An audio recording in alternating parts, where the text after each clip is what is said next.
Welcome, everybody, to Coriander Society Adventures. I'm tormented by gnomes. It is my great joy and privilege to be your game master wherever and whenever you are. Joining me is my esteemed cast consisting of Beatdown Boulevard, Ninja Man Matt, and Pods of War. Welcome back, all three of you. It's good to see you. Woo! Hello. Hey. First person to say, oh, I haven't seen you since last year, gets disadvantage. First game So of you? Coriander of the new year. Ah, you said it. You're right. Beep, beep, beep. Look, I don't actually have control over what the chat does. All right, it's a chaotic entity from beyond the stars. Oh, one of those evil things we got to kill eventually. Exactly. The ultimate eldritch evil. Yes, chat. Chat. The big bad. The biggest. I don't know. bad. I like chat. I think they're neat. Yeah, Chat's keep pretty saying kind to that. you. You want them on your good side. That's if I was in chat, I would punish you for that. Note to self: only be mean to Asena so she likes me. That checks out. Yeah. So it's been a while. It feels like it's been a really long time. We took a couple of weeks off at least. We had a holiday special that completely just that went in a totally different direction than the actual main story. So it's been a bit since we've been around here, Wait, folks. what? I'm sorry. I don't remember that. What happened? Don't worry about it. Oh my god. Okay. Stupid.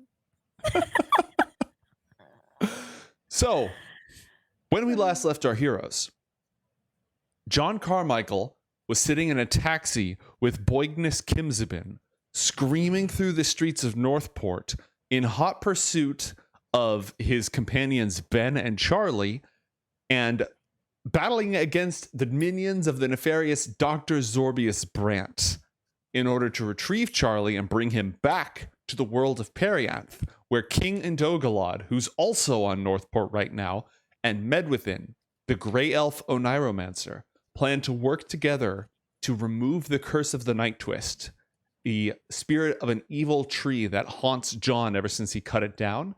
That curse has spread to Charlie, his friend from Northport, as well.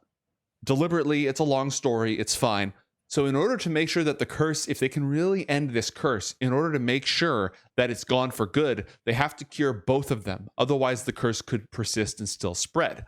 But when John returned to Northport, he found that his office had been attacked by Xorbots' minions, and Ben and Charlie had fled.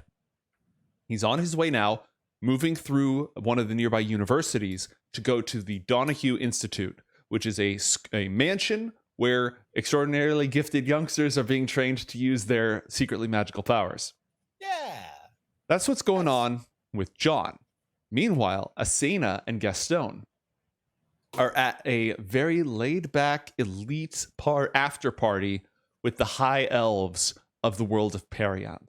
They're reclining in a beautiful internal garden on cushions and on couches, and they're hanging out with all these well-to-do high society high elves, and they partook of the tea, the vapor of the tea of the Mordain flower, which friends of the show will be familiar with. It causes delightful visions of intoxicating beauty, and it transcends the waking mind to the realm of dream. But something very strange happened. While Gastone and Asena were sharing this beautiful hallucination with their hostess Medwithin, the Grey Elf, they saw a vision of them standing on the deck of a flying ship soaring over a vast desert in the middle of a terrible sandstorm. And in the sandstorm were flashes of lightning and silhouettes of massive teeth and stretching claws. Something lurked within the storm, something powerful that carried with it the force of thunder and lightning, and it descended upon the ship that John and Medwithin were standing upon, and their crewmates and their friends, in wrath and fury, threatening to kill them and destroy them. And when they awoke from this shared dream, Medwithin, her already silvery gray face even more pale than ever, explained to her shock that what they saw in that vision was none other than their friend, Hara. We return now to Gastone and Asena, Moments after this revelation, as the mists of the Mordain vapor still clear from their mind, casting scintillating curtains of color all around them, they're still not sure what that they see is real and what that they see is dream. Medwithin has just informed you of the truth of this vision. What will you do?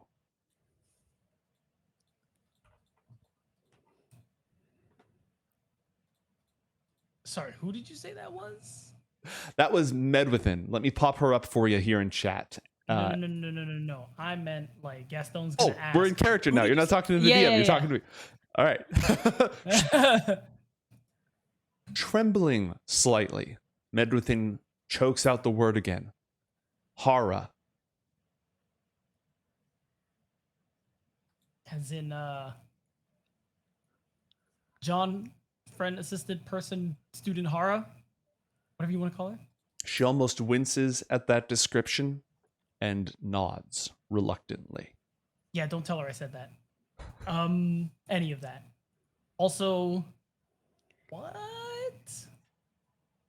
Can she ever be like that again? Medwithin looks uneasily around the rest of the room at the other high elf nobles, the bard strumming on a lyre, singing songs in the elven tongue. She looks nervously at the environment, at the Princess Adthea and her handmaiden Mireth, who are just off to the side, and hesitates, not immediately answering Gaston's question. Well, I think she looked pretty awful. She was pretty awful.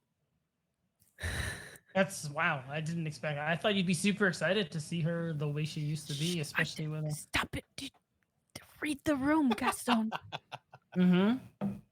Well, I've read the room all right, and I'm not really finding the answers I'm looking for. So Medwithin's eyes widen with a slight panic as the princess looks over curiously, 1,000 questions brimming behind her bright young eyes.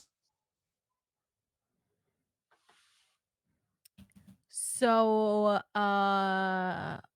what was happening in there? What just happened? Medwithin sets down the empty teacup. Remember that the Mordain tea, upon inhaling its vapors, must be immediately poured out, lest when you awaken, you seek to return to those visions by drinking its incredibly toxic liquid. She sets down the beautiful porcelain cup, rises to her feet, and gathers her things in haste. It is clear that she intends to make an exit.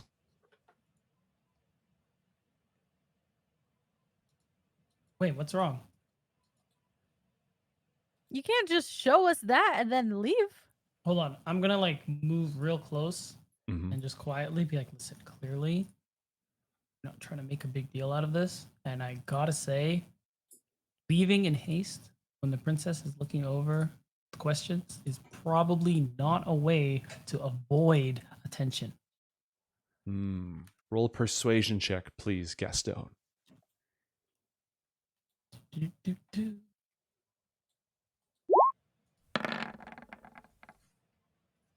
We have a 24. All right. As you lean over and say this quietly, she straightens up, brushes her. You can hear the barking of elven hounds in the distance, in case that's coming through my microphone. A pastime of the elven nobles. Brushes her silver cloak, her silver robes off, adjusts her position, and reclines once again, as if she merely needed to stand up for a moment, silently agreeing with you. This is me asking Joe, what's the princess doing right now? Is she like actually gonna walk over, or she's just like, Well, what's going on over she there? is sitting directly opposite you at the moment. Oh, yes. see. Let me go ahead and pull up the map for our viewing audience at home. Here we see Mireth, the princess's handmaiden, Adthea, the princess of House Fluris, our heroes Gastone and Asena, and the mage Medwithin, along with some other partygoers and our musician. Okay, perfect. Then I'll just, say loudly enough for everyone to hear. Be like, oh, what's this stuff called again? The stuff we just consumed. Roll a deception check in order to redirect the conversation accordingly. Okay. Gastone. Nice. While he's doing this, Asena, what are you up to?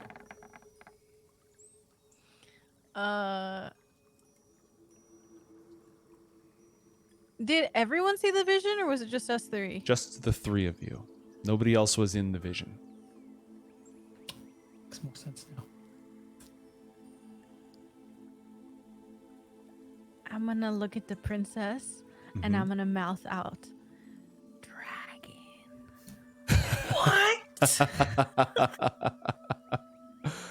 Okay, let me see if I can roll a check for the princess to see if she's able to interpret how good she is at reading lips.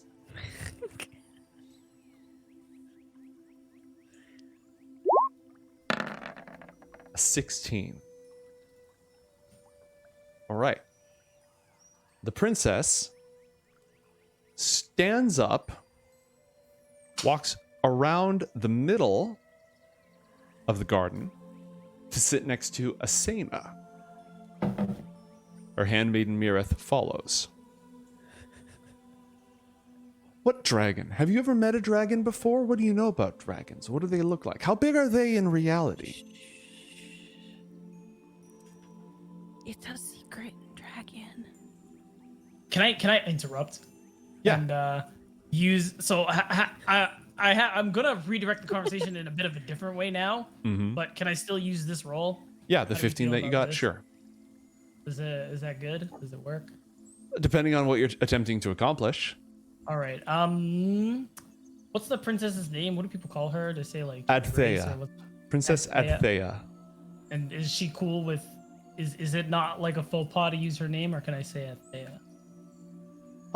You haven't used her first name. You haven't heard anybody address her by her first name yet. Princess, Your Highness. Ah, I see. Okay, cool. We're really gonna cut in. Your Highness, please do not take her too seriously. Even before this, she is very prone to flights of fancy. We'll say. I can only imagine. Joe, what's this drug called? The Mordain Vapor. I can only imagine that the vapor, the Mordain, especially with it being our first time, has only exasperated such things. Oh, I rolled behind the screen and I didn't do well. Yeah. Exasperated. My first tongue is Elvish, but I think the word you were looking for might be exacerbated. Of course, that's right. Thank you. Yes, and now that her mind is on the grammar of the common tongue, she's completely moved on from the previous topic of conversation. Damn, good to know. Make a like language mistake, and that's just gonna work apparently. All right, Asena, the princess is sitting next to you and correcting Gastone's grammar rudely. Gastone, you are now mostly, I wouldn't say alone in the garden, but there's nobody sitting on your other side, and you are directly next to Medwithin, who has not yet answered any of your questions, but has responded to your persuasion and is noting the flow of the conversation as you guide it away from this apparently sensitive topic. How would you two like to proceed? At this point, I would just... Okay, so I'll talk to Medwithin. Mm-hmm. Just about not this. I'm gonna archive this for later. Okay, when small less talk. people are around. Yeah, just small talk. More about curiosities. Like I'd ask her stuff like, blah, blah, blah, blah, blah, blah. Come on, words, brain, think. So how often do you people partake in this vapor? Are there side effects with prolonged use? What else is it capable of? The tea of the Mordain Vapor is enticing to those minds who drift amongst its visions for too long and too frequently. those of us who partake must make sure to keep a clear head, save for those who are tormented nightly by nightmares and dark visions. To them, it can be the only balm of their salvation. Roll an insight check for me, please, good sir. Dirty 20. You are on fire tonight. I know. The way she says that is laden with meaning. When she says those afflicted by nightmares and tormented sleep, she's not speaking in the abstract. Is that a side effect of overuse, or this is just a thing that happens with certain people? No, perhaps I explained myself poorly. To those who overuse, daily life and the world of waking pales in comparison to the beauty of the visions of Mordain. And when they walk the waking world, they long to lose themselves in it once again, which is a common danger for all those who practice the art of oniromancy, with or without the Mordain flower. But to those who, without the tea, are tormented and racked, unable to sleep, haunted by nightmares, the tea can salve those nightmares, smooth over their sleep, give them peace where otherwise they would have none. Well, when you brought up people, you said nightmares and visions specifically. So is there any reality to what these people are seeing? It transcends the mind to dream in... her eyes flit back and forth, evasively. Memories can bubble forth to populate the dreamscape, to paint a picture within it. And it is possible to see omens and portents of the future, of things that have not yet come to pass or that could be. But it's very difficult to discern those from the mere muddled chaos that the unconscious mind paints upon the palette. Is there a way to know? Someone with your knowledge maybe would be able to decipher the difference? A little bit of that comfort, that place that Medwithin likes to be as the purveyor of mystery, the keeper of secrets, the one who knows things, is restored. And some of the, albeit silvery gray, shall I say, color does come back to her as you say that. There are ways. That is my art. That is the pinnacle of my art. To navigate those twisting paths. It is no small thing and it is not easily explained. While this conversation is going on, Asena, you have hushed the princess of the House of Fluris. She does not seem to be upset with you, since you immediately went to correct Gastone's grammar. You're sitting there in the garden while Medwithin and Gastone are having this very quiet conversation, and the princess is it doesn't take an insight check for you to know that she has a lot of questions about dragons that she is somehow restraining herself from asking. How are you spending your time? Are you sitting there in silence next to her as she just buzzes with energy, or are you talking about anything? What's Asena doing at this fancy garden party? Asena is sitting there, Mm-hmm. and after 3 minutes of her rambling, is going to ask, am I still a rock? You ask that out loud to anyone in particular, or just to the room? Everyone. The whole room. All right. Athea looks at you. Mireth looks at you. Medwithin looks at you. I will let Gastone respond first if he has anything to say. I actually missed the question. What was it? All right. He was too busy conversing with Medwithin to actually hear. Mireth, the princess's handmaiden, gently says, "No, you're a human." Oh, okay. I was a rock earlier, so I wasn't sure if people could see me, but Athea asks, "Now, were you actually a rock? What kind of rock? Did I ask you about this already? I can't recall from earlier today at the feast if we talked about you being a rock. How did that happen? What was it like? Were you able to think? Did you have thoughts when you were a rock?" Most of my thoughts when I was a rock was just, I'm a rock. I am a rock. But I was like a big kind of boulder rock. Well, you're a big kind of boulder human, too. That's probably why that's the type of rock I was. That makes sense. You should have been there. You could have sat on the rock and it would have been pretty, and someone could have painted the picture of you sitting on this really pretty rock and, I don't know, put it up in the wall. Mireth, can we fetch that painter back? As this conversation continues, meanwhile, thousands and thousands of miles away, in an impossibly deep astral gulf separates our heroes from John Carmichael, and the delightful sound of stringed instruments echoing off the walls of this living tree and the lush garden within and the cloying multicolored vapors floating through the room is replaced by the gritty, dark, storm-racked streets of the city of Northport. Newspapers blow soggy in the windy breeze, and vehicles careen through the streets of the college campus.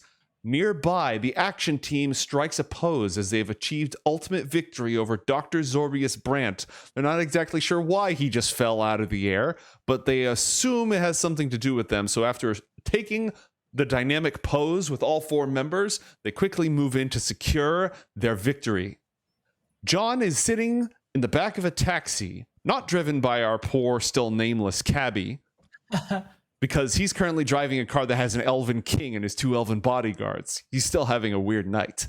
But next to him is sitting Boignus Kimzabin, wearing a... Do you remember what he was wearing? It was something outrageous. That's all I recall, Matt. He's got his big hat on. He's got like a zoot suit going on. Yeah, as I recall, he made a zoot suit that matched what Ndogalot was wearing, but different color. Yeah. And he still had his outrageous hat, as I recall. Yes, the hat always stays on. All right, let me... Mate, can you confirm? I'm pretty positive that I informed the action team that something bad was approaching the manor of Opalzoniu, and that once they were done with Xorbius, they should head there. Yes, you did have that conversation. You also cast a spell that notified Hank McCarthy, the Department 7 and Coriander Society agent, that Dr. Xorbius was wreaking havoc in the city. Yes. It's not fast moving around a city of this size in this era, but hopefully he's on his way to secure the situation one way or another. Night has fallen. Gave Opal a heads up as well. Mm-hmm. Yes, Opal is aware and is talking to the gifted students at her school, preparing them for trouble. Not only has night fallen, not only is it storming in Northport, but the electromagnetic pulse that you unleashed to sever Xorbius's remote connection to his diving suit automaton has blown out the lights on this block. Fortunately, the vehicle that you're in still has headlights that are shining through the way. Very good. You are on the trail of Ben and Charlie and making your way. Let me see if I can give everyone else vision, because I don't want Asena and Gastone to... Your characters don't know what's going on, but I don't want this to be a boring experience for you. So, you're in the cab. You're on the trail. What do you do? Well, as I recall, I don't have my giant map, but we were heading only a few blocks away, as I recall, from Opal's estate. We were on, I believe, a main street or nearabouts to it. So I feel like John would just keep directing the cabbie to head back to the main road and get on down to the mansion. Okay. The cabbie agrees and continues to drive through. What do I have here? To drive through the campus we're looking at here? Yes, sir. Do we have to drive through the campus to get to the institute? Only because of where you pulled off on the side in order to zap the good doctor. It shouldn't be hard for you to pull off from... It's just a couple of blocks out to get back to the main route. Okay. All right. Would you like me to control this thing, or do you got it? Oh, you're not driving right now. The cabbie's driving, right? Okay. Yeah. No. Yeah. Certainly. Right. Certainly. So he's going to pull ahead. Driving past all these different dorms and classrooms and parking lots. And roll a perception check, please, John. Oh, goody gumdrop. Is it actually night? It is night. It's a dark and stormy Okay. night, because when isn't it in Northport? Yeah. Okay. Well, then I guess I don't lose my normal disadvantage, so that's unfortunate. That'd Is be a this a chat 17. disadvantage you're rolling? Well, it is, but it's also dark, so I should have disadvantage for looking at night since I don't have dark vision on right now. Oh, you have the headlights. Oh, okay. Well, then yes, this is chat disadvantage. 17. Okay, so we're going to take the chat disadvantage. You roll a 17. John, Correct. you see at the top of this 4-story building, you see a shape standing all the way at the top, silhouetted against the thunderclouds, illuminated not by your headlights, for they don't go high up enough just quite, but by a flash of lightning. A cape billows behind it in the wind. Oh. And one more time, I was looking away. Can you ping which building that is? Right here. Okay, very good. Okay, John's got a pretty good memory. Does that look like Vector? It does not look like Vector. You said cape, but not Cape. Vector. Correct. Okay, I'm going to do I roll recognize? No, you've never seen this before. I'm also going to roll a completely unrelated behind the scenes check real quick. Okay. very good. John is going to because again, this is not our poor reluctant helpful cabbie. This is just a normal cabbie. The king is in the cab with the useful one. This is just a rando cabbie. Correct. And that cab, the other cab, is off the campus. You directed him to just keep going on down. Yes. Also, for a stay moment, safe. you think you see this bush right here moving, and not quite in accordance with the wind. Okay. John's going to point both these things out, the figure on top of the building and the mistrusting bush to Boigness, and say, okay, this is just a college campus, but there's also crazy robots and scientists lurking around. We could be in trouble momentarily. Well, I wouldn't expect any less on a quick little trip with you, John. John's going to direct the cabbie to head left or east. All right. The cabby will nod. He knows his way around. If we turn south up ahead after that, we should be good to get off of campus. John puts his hand on his gun, not quite drawing it, but putting a hand on it. And from the bush emerges a burning, bright beam of light. Burning, you say? Mm-hmm. Is this, does John have enough presence of mind, since he knew at least something probably was there, that he'd be able to counter it if possible? It's not magic. Not just like counter it with magic. Yeah, you can take action. Here's what I'm going to say. You are not surprised. Roll for initiative. Oh, goody. All right. Let me find. Godspeed. Oh, I don't think I have a token. I'll wait until I have a token. Unless you want me to roll and it's okay that I don't have a token. I'm just going to unhide you here real quick. Boop. There we go. Thank you very much. Keep in mind the scale of this map. Every square is 20 feet. Oh, very good. Thank you. Thank you for that. Wow, a 2. Very, very unlucky. Yeah, that's me. All right. Boigness Kimzabin, having been alerted to the possibility of trouble, rolls for initiative. Yay. And no, that'd be a 12. He got an 11. The Xorbot that emerges from the bushes will roll in next. Oh, goody. And I'm guessing it shot the car. Yes, that's what it was doing, is shooting at the car. And the mysterious figure on the rooftop got a 2. Oh, goody. Plus some numbers. All right. John, you go first as the Xorbot emerges from the bushes and fires its atomic ray at the car. Is the attack already going? Oh, is there any way for me to stop it in any capacity, or it's happening like at the split second same time kind of a You thing? won initiative, so it emerges from the bush and it's going to fire its ray. It's like, but you have Gotcha. initiative. Oh, okay. I see. Well, it looks like I'm kind of standing in between where the car is. Oh no, you're in the car.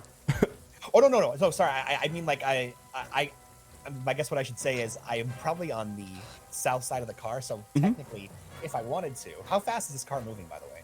Like 30 miles an hour, 20 miles, less than 20 miles an hour because you're on a college campus and it's an old car. Okay. Yeah. Crap. That would not be fun to jump out of. I'm just wondering if I should try and tank for this thing until it can keep going. You could roll an acrobatics check if you want to leap out of the car. Yeah, I think as the robot pops out, I'm going to turn to Boigness, tell the cabin to keep going, and I jump out of the car. Okay. Roll an acrobatics check to duck and roll.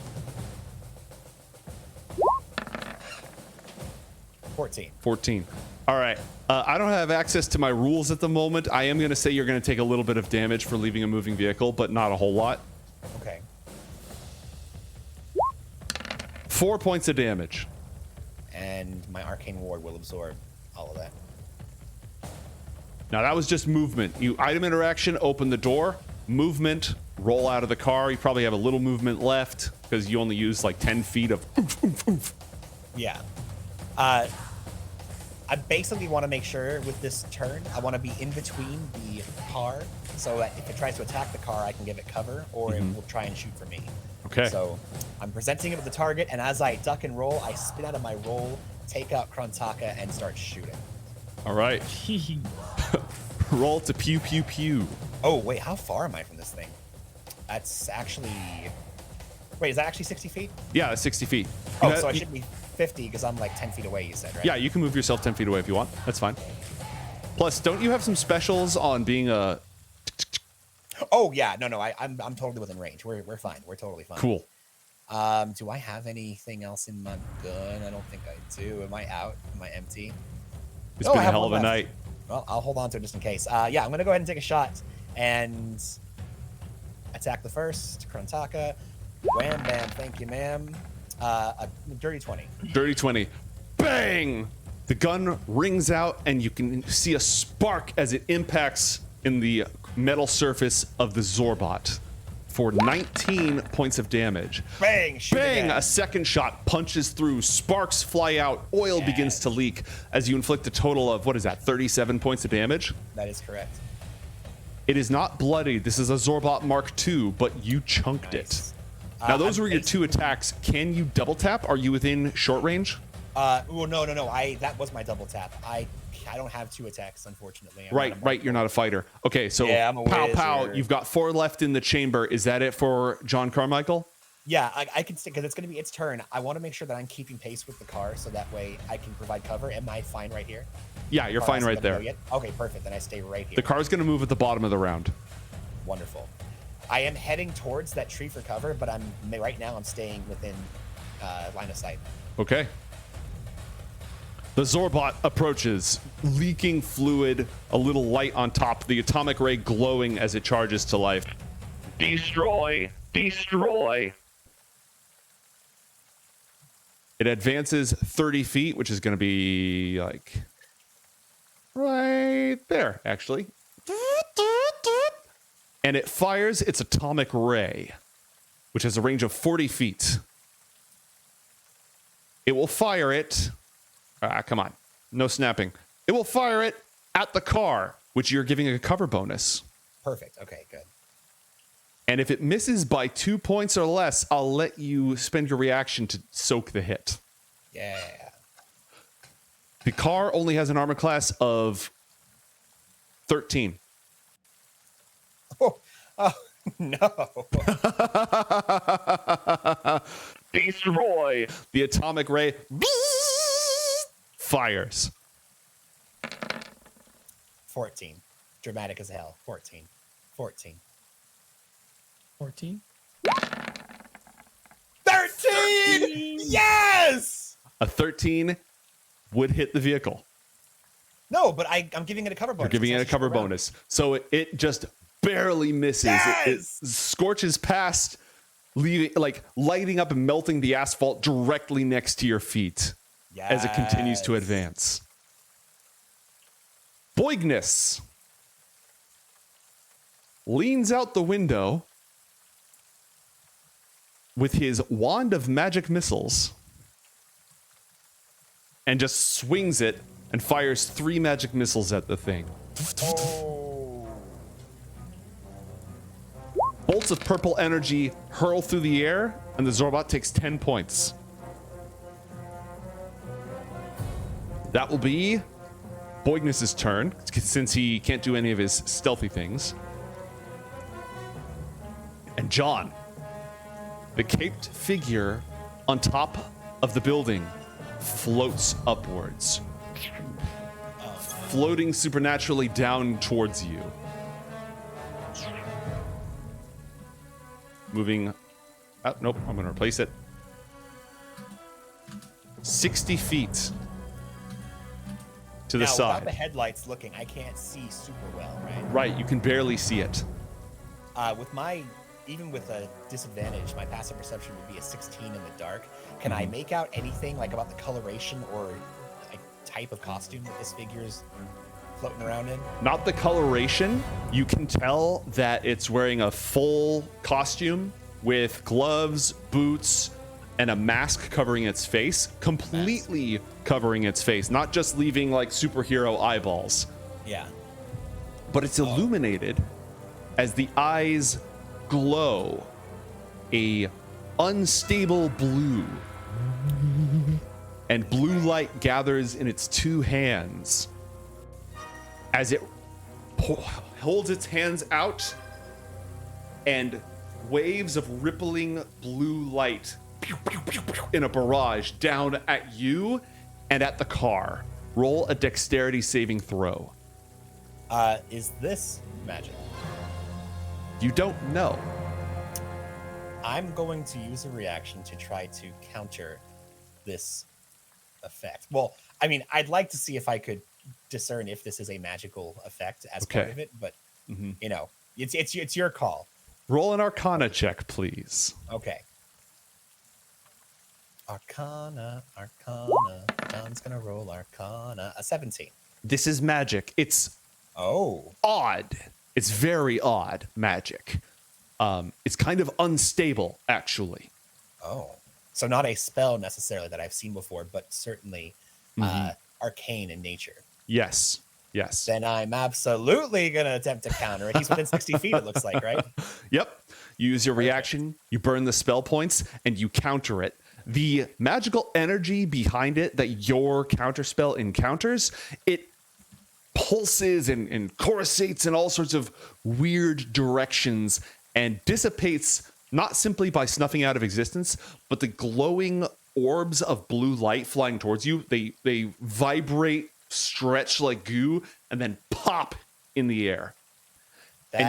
The blue light glowing in this figure's eyes and hands spreads to cover their entire body, also jiggling like jello on a loudspeaker.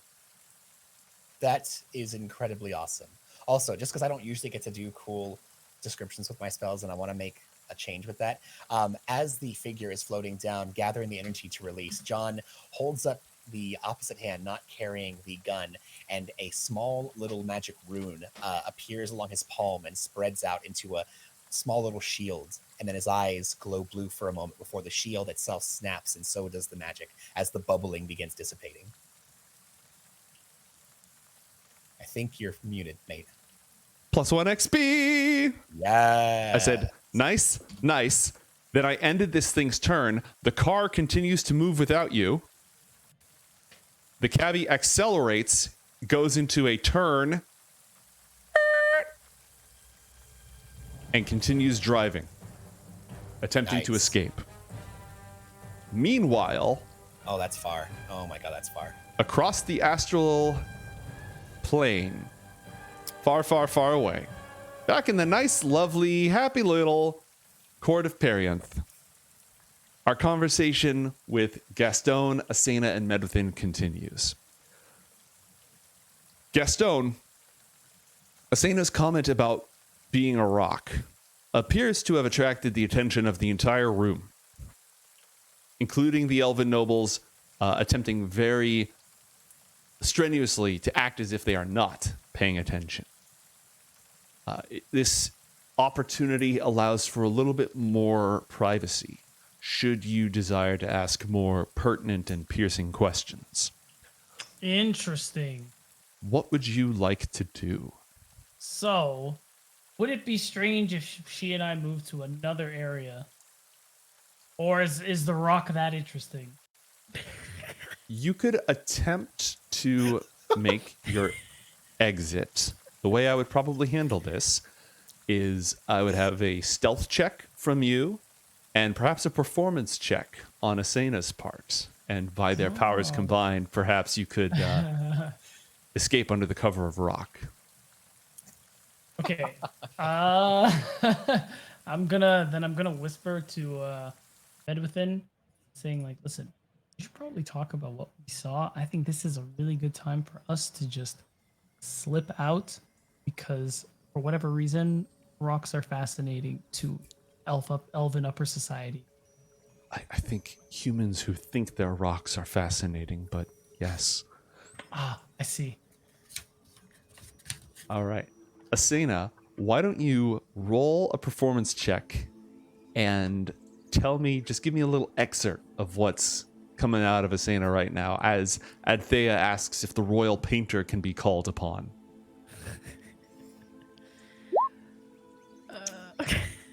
Just to clarify, is Asena describing what it was like to be a rock? If she wants to.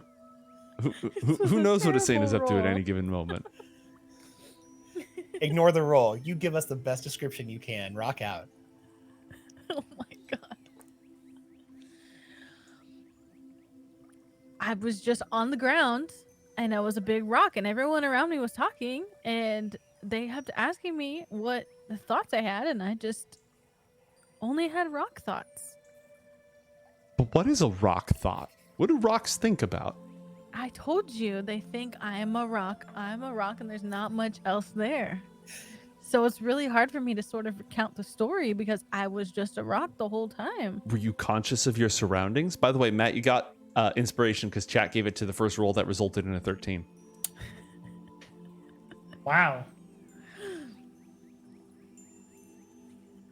All right. I don't know. Should I become a rock again? Rocks and ninjas have a lot in common. I'm a ninja. Or I'm a Asena's ninja. a super I'm a ninja. multi-talented. It's the method. It's the method acting. Yeah. Now, Asena, you also have advantage because chat is biased. Love it. If you'd like to spend So some what, inspiration. I can You can re-roll roll that again? performance check. Yeah. Chat is biased. I just got that. A 17. All right. The one just fell off that first time. Yeah, it was a glitch with roll 20. So that happens sometimes. They've posted on their Twitter that they're personally biased against us in particular, which is why we always get bad rolls. All right. I feel like Asena was like, no, you don't understand. I said a rock. And they're like, oh, right. A rock. Yeah, of course. All right. Gastone, A you big could use... rock, it was a big rock. Yes, boulder-like, magnificent. Perhaps moss-covered. Were you rolling, or did you gather moss? though. Oh no, I'm a very steady rock. Like I'm not gonna roll anywhere. This is the stuff of poems. I can already feel it. As one of the elven nobles indulges themselves in another hit of whatever illicit substance they're engaging with, and they start contemplating a sort of rock music, if you will. Wow. Gastone, how are you going to make your exit? Do you want to use stealth, or do you have a different strategy?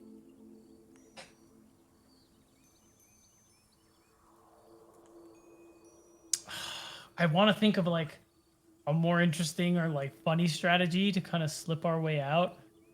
Like, oh, hey, okay, I have one idea. Okay. That is, God, this is so dumb. Would Gastone actually do this? Oh, ooh. I'm gonna whisper to Medivithin very quickly. How attached are you to this outfit? She gives you a look back. What kind of look is it? it's not a sharp look. It's definitely a where are you going with this sort of look. It's not what you think, but also I'm sorry. Is there an actual like drink I could get? Mm-hmm. Yeah, there's wine, elven wine lying around. Great. Since no one's looking, I'm just gonna splash a bit on her shirt. Be like, "Oh my god, I'm so sorry." Roll sleight of hand, please. Okay. This is the one time I want you to bomb this. Oh, Yes! you did this, Matt.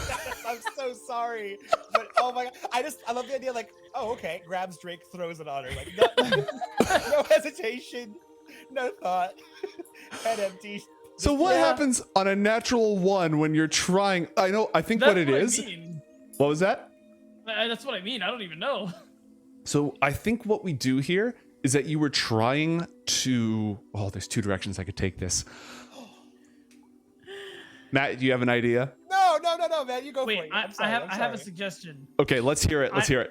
I only meant to spill like a little. So let's say I somehow tipped over like a wine bowl and she's just like somehow drenched. Okay, so as you were going with your glass to just splash a little bit on her, you overcommit. It goes directly into her face with a huge splatter, and your elbow knocks over a bottle of very expensive elven wine that is now out onto the ground. There are gasps from the gathered partygoers. Oh my. The lyre music halts with a record scratch.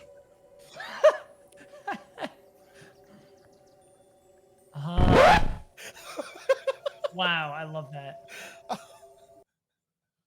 Everybody is staring at Medwithin, who's blinking the wine out of her eyes in shock, and the wine, and like blood, the expensive elven wine just continues to. I'm just Imagine gonna this quickly as pick up the shame. bottle. Can I just like quickly so it stops like pouring out? Roll a dexterity saving throw. The result will determine how much of the wine is saved. Oh, okay.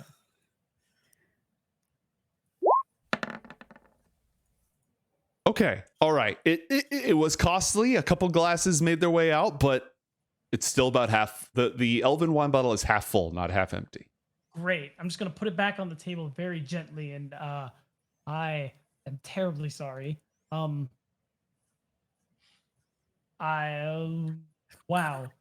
I don't know what to really say. Do you need help? I can help clean it up. I probably should also help her. She's all covered. Why? Anything help me? Roll a deception check, please, Gastone. I need popcorn right now, so bad. Oh god. For what it's worth, I actually am sorry. Oh no. Oh. No. Well, regrettably, this isn't going to apply to what's going on with Gastone at the moment. No. That's probably for the best. It's gonna involve Matt. What's going on with Matt's adventure? Yep. Okay, now that I've taken note of that, so here's what happens. Wait, can I re-roll? I have inspiration. You may re-roll that if you'd like. Okay, thank God.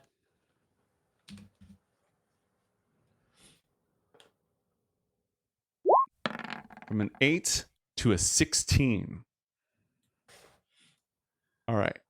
As you go for the recovery, Medwithin, as you say, Medwithin help. She thinks for a moment, then gives you a sly look, brushes out her eyes, and offers you her arm, gesturing towards the staircase.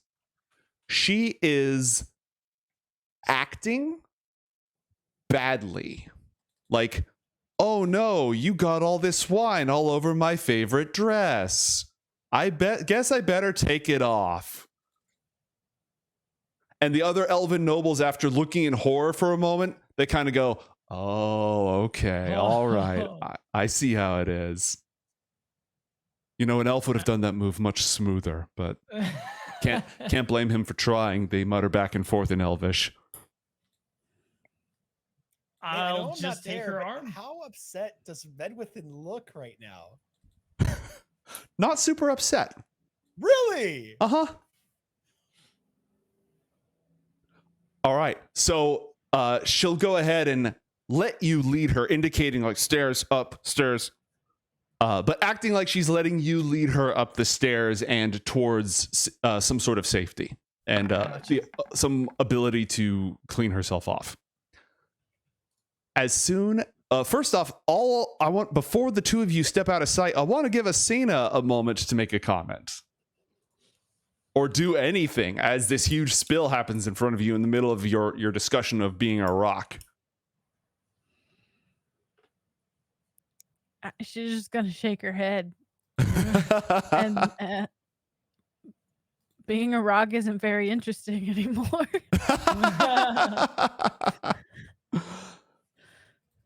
All right. Your attempt to make a quiet exit having been completely thwarted. Catastrophic failure, yes.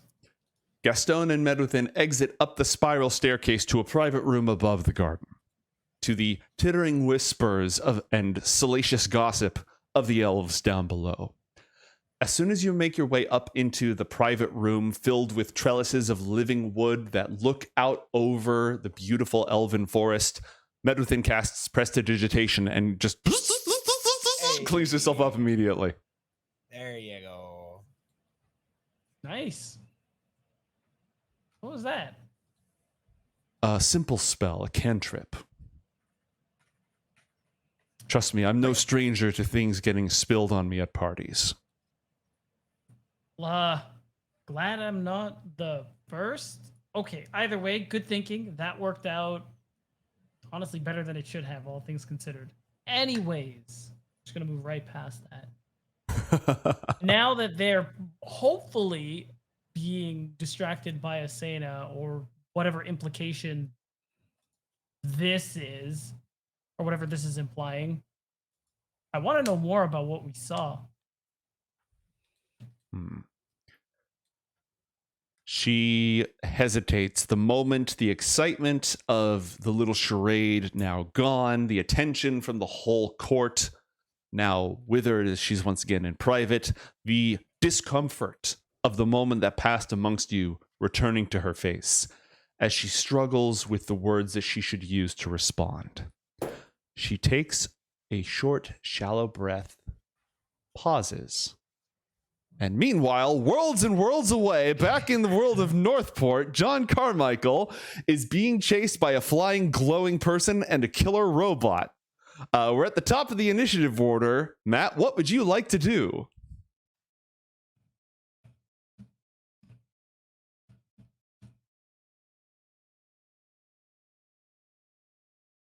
+1 XP from me, baby.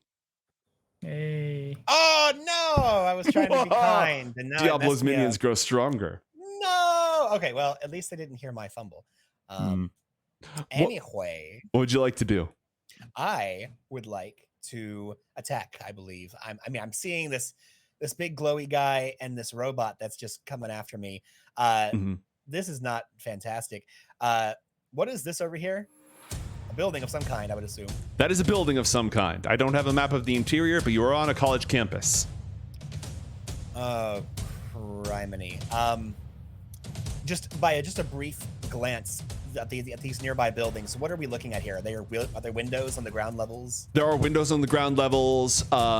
Most of them are no more than like 5-6 stories. Most of them are fewer than that, like 2 to 3 floors. A lot of classrooms in the area. You know, just long hallways filled with different classrooms, offices, janitorial, that sort of thing. Okay. John is going to look over. Oh, I don't think they're close enough. No, that's 60 feet away. Oh God, this is not good. You know what? If it's not broke, don't fix it, I guess. Yeah, John's just gonna shoot the robot. All right, take that clock off of yourself and fire the missiles. I fire the missiles. Okay, here we go. Shot the first. Krontak, don't fail me now. Blam! A 22, piercing the armored hull of the Xorbot, which is resistant to non-magical weapons, not because it is itself magical, but because it's built with the diabolical science of Xorbius Brent himself. Oh, I didn't realize I was doing half damage this whole time. No, you're doing full damage. You're using a magic weapon, my guy. That's Krantaka. Oh, I thought you said it was resistant to. Oh, No. non-magical. Yes. Oh, I'm saying you're kicking its ass. Oh, thank goodness. Where you Okay. might not otherwise be kicking its ass. Is it looking pretty bloodied now? It's looking. Okay, good. John will take a second shot at. Oh, actually. Warning! Yep, second shot. Let's go. Full send. All right, the double tap. 17. Oh my god. Yes. Blam. All right. What fate befalls the Xorbot? No way. Okay. So as he pulls the spell out from the being, the supernatural superhero before him, and crushes it, the car's driving away. John turns back to the robot, sees that there's a bit of something that he exposed when he shot away one of the panels, and he aims for that, ends up exploding the core, and this thing, with just 2 well-placed shots, goes up in, you think flames or electricity, like sparks? What would Yes. Oh, yes. Okay, perfect. It explodes in violent electrical flame, and in that split second that it explodes, John just starts running, and he's heading, he can only move 30 feet, so he's heading probably right about here-ish, to one of the nearby buildings to try and get some distance and also put this tree in between him and his, Actually, that's a better idea. John's just gonna run for the tree. Wait, is that a tree or a bush? It's a tree. Yeah. Okay, so John puts his back against the back of the trunk, holding his gun up, and is kind of looking from kind of both sides, going, "Hey, stranger, are you with the dead robot?" I am the next phase of human evolution, and I will bring you to your end. Boy, just shoot him.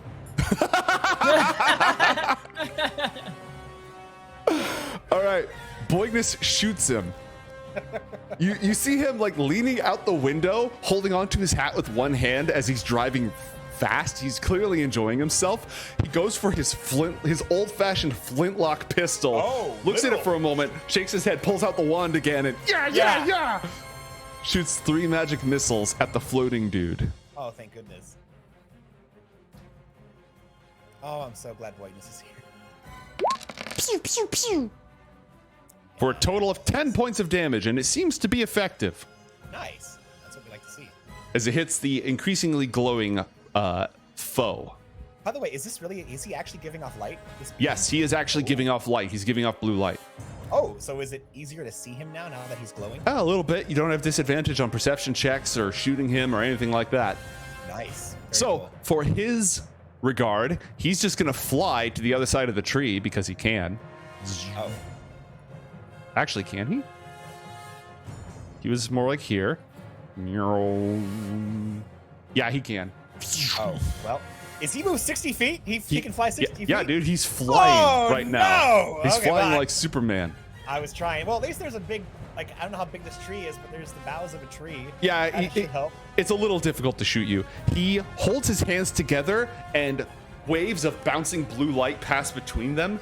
As it builds up, he turns it and it combines. It goes in a line, zapping across the ground. And as it hits the ground, it doesn't burn. It vibrates and buzzes, and the asphalt starts to crack as it works its way towards you. Roll a reflex saving throw, please. Is it a spell again? It is a spell again. Well, then he's not going to do it. 'Cause I'm once again going to hold up my hand. I create the shield that then ruptures, and as long as it's not over a 3rd level effect, and that's gone. Okay. Roll an Arcana check, please. Rolling an Arcana check. 11. Yeah, there's something weird with this magic. When you hit him with the counter spell, his light got brighter. Really? And it's flickering wildly. And you see he was floating. Oh, I'm floating ominously in the air. But after that second counter spell, he's sort of. It doesn't look like he's losing power and about to fly. It's like his power is becoming more unstable. He's jittering around in like the he's air. trying to. Okay, this can either be John or me. John's smarter than me, so I think he gets this too. Whenever he doesn't get to discharge his energy, is it building up, becoming stronger until he can finally discharge it? Yeah, but you don't know if he can. It's possible, but I can't confirm that. Okay, but John's thinking that's possible. What I can confirm are the lights piercing the clouds from above. Oh, great. As a familiar craft descends, the lightning bug, Vector's vessel, Hey! flies down above the battlefield. I grabbed it. I had it over here. Here we go. And I'll turn on its lights later. We got a game to run. As it descends from the clouds, its lightning cannon charges up underneath. Oh god, please be here to help. Please be here to help. Please be here to help. And it fires at the floating guy. Oh, thank goodness. A line of Gastone. lightning emits outwards, and the floating adversary rolls a dexterity saving throw, gets a natural 20. Oh. The lightning joins his energy field. It's now electrically charged. No. His hair flies up, and he turns with his eyes now glowing with electricity and looks directly at Vector's ship. He clenches his fist. Lightning builds up around it. Momentum surges as if he's about to change direction. And meanwhile, thousands of miles away on another plane of existence, we return our story once again to Gastone and Asena. Hey, Sup? I was be so upset if Gastone's brother tried to kill me. imagine. Why would he try to kill you? I don't know. Dude, it was an act of God. How often are those like a good thing? Say, there are good There was acts of one God time- in the books. There are. Yeah. There are. That Not mysterious usually for craft me. was always supposed to be Vector's vessel, but it was supposed to be a lot more mysterious at first until somebody forced him to reveal his identity like 3 episodes early. What? Yeah, who's that? No idea. Yeah, me neither. All right. Asena, Princess Adthea wants to know if you can turn back into a rock by thinking rock-like thoughts again, because she wants to paint that picture you were talking about. She's captivated, sort of really locked in on this idea of this happening. I don't know if I can make it happen. Also, I don't know if I was actually a rock or if just I thought I was a rock. Roll a perception check, please, Asena. 23. As she's asking this question, the princess pulls a copper coin from her pocket, because her dress has pockets, and starts just sort of smoothing it, rubbing it between her fingers.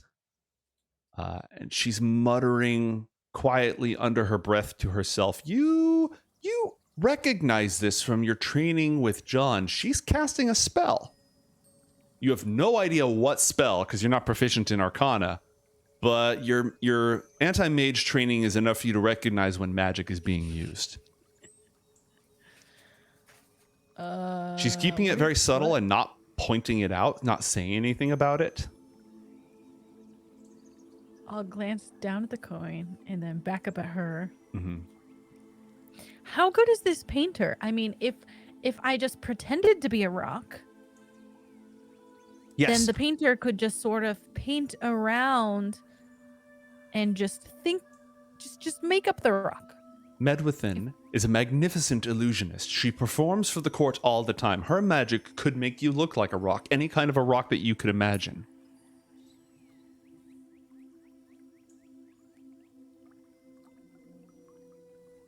Okay, but that means that the painter is bad then? Oh, the painter is Because the the court painter- painter of the court of Florus, a magnificent painter. We don't need the illusion, but the illusion would just be beautiful. You would actually get to see live while the painting was being painted what you look like when you're a rock. Oh. I don't know if I want to be a rock again. Oh, you wouldn't actually be a rock. You just look like a rock.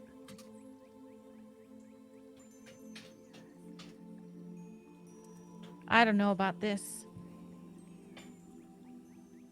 I liked being a rock the first time, but what if I'm a weird rock this time? Adthea's responses seem to be slowing a little bit.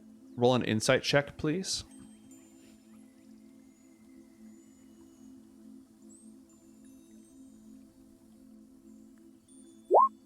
"17. She's distracted. Her mind is elsewhere. She's Mage Slayer training kicking in again. She's concentrating on a spell. She's still responding to you, but like her attention is somewhat elsewhere, holding this spell in her mind.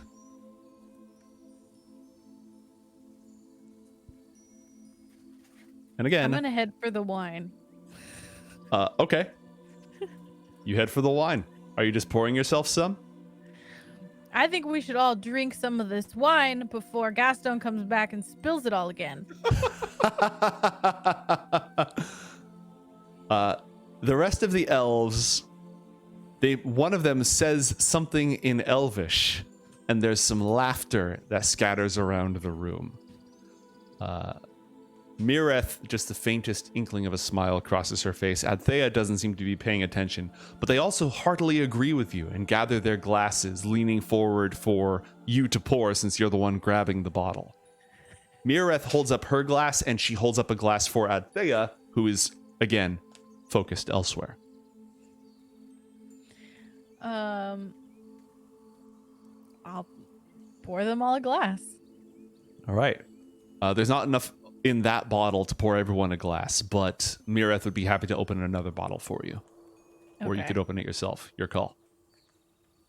I could open it myself. All right. How do you go about that? Do you just uncork it? It's not like all the way forced down in there. They don't have corkscrews. It's just like a more loose cork. It's easy to pull out. What is Asena's uncorking technique? Asena is going to smash the top of the bottle against something. Just break it open? Yeah, but just the top. All right. Hey, I'm not even going to make you roll for that. You're a martial artist. You know what you're doing. Wacha. You crack the top off. There's everyone sort of startles for a moment, like, oh no, not again. We let the humans with this expensive wine again. Why did we? Oh, she nailed that. Ooh, how delightful. And glasses are poured. Meanwhile, upstairs, unless there was one other thing where if you were looking to finish that in a specific direction. All right, you're pouring wine. Toasts are being raised. Mireth is holding both glasses because, again, Adthea it hasn't taken hers yet. Gastone, you're upstairs. You just asked. What specifically did you ask Medwithin? I just wanted to. I want to know when was that vision? When did that happen? Mm-hmm. Or is that something from the future? Why were you so concerned about it? And why was everyone else so interested?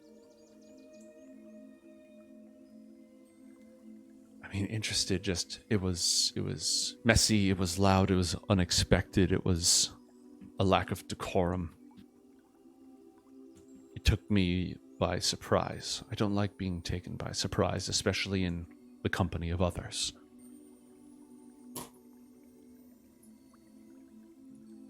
As it wasn't the future. So it was a past event? Why do you travel with him? With John? With Hara? It kind of depends. We ended up stumbling into him by chance, working with him towards common goals. The reason we came here, the reason we started this particular trip was to fulfill a promise. To him? Tahara. She roll an insight check, please.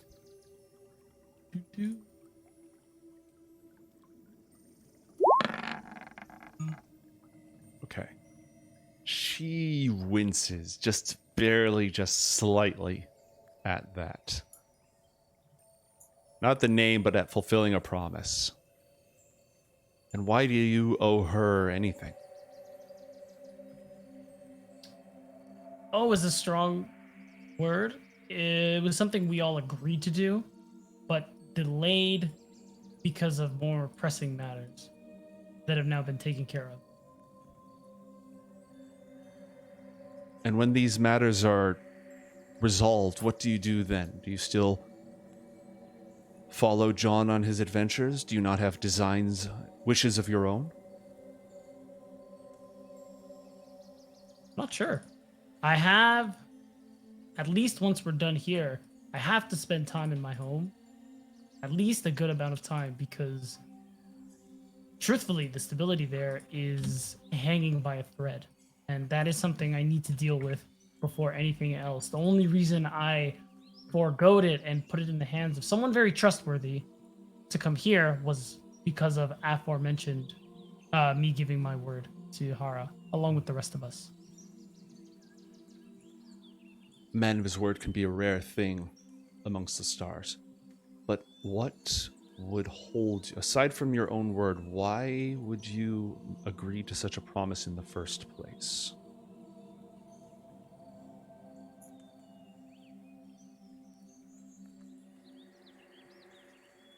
Not really sure. It's weird. This is the first time I've given it any real thought. It started with common goals, and things started to branch off in a way that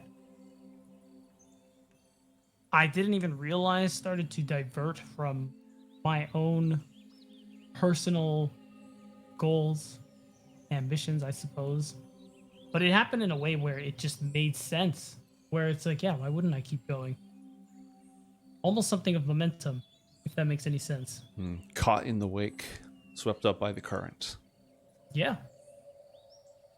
But if you find yourself outside of the current, where would you go?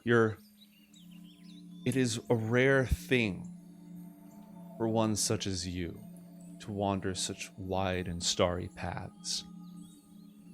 An odd opportunity. I can see that your eye is drawn home to the people there, the courts of your world, those who hold power. Is it not strange to look upon that place that was once everything you ever knew in light of the vastness of what you've experienced since? It's terrifying. Even after all this is done, maybe that's part of why I haven't gone back yet. Or at least a small part of it, because once things are taken care of, I don't even know what I will do after that. Because at first, like as you say, that was all I knew. And now, so much doesn't even begin to describe what's out there. And I've seen but a speck of dust in the grand scheme of things. And one has to wonder if that curiosity will pull me away from home again when this is all done.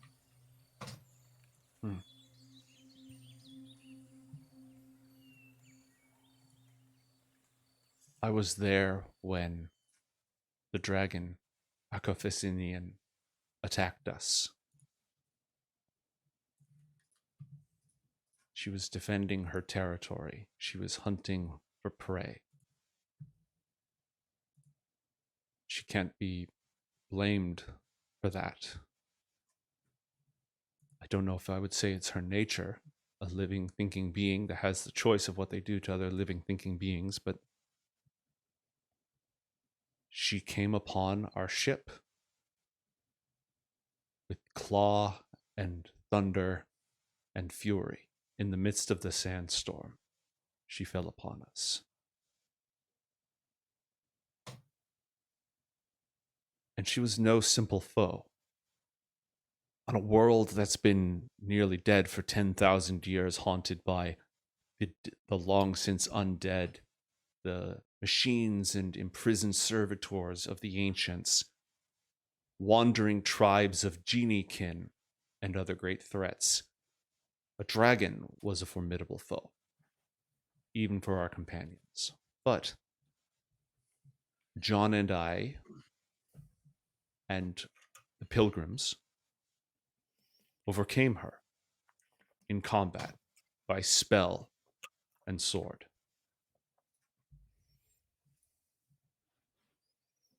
She shudders as she reaches for the next set of words.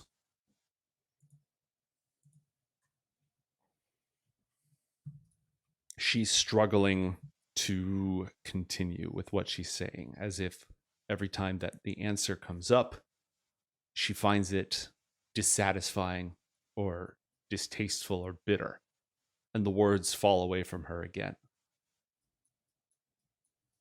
What do you do?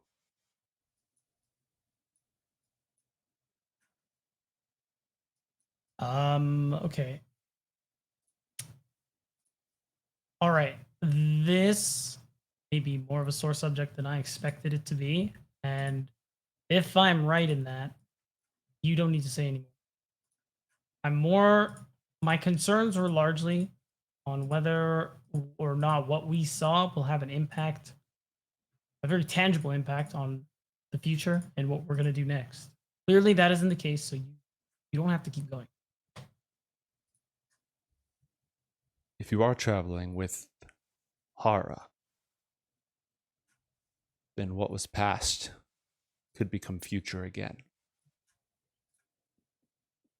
And we'll return to the adventures of 1-2 Punch and the Coriander Society in a few minutes. Don't go anywhere, folks.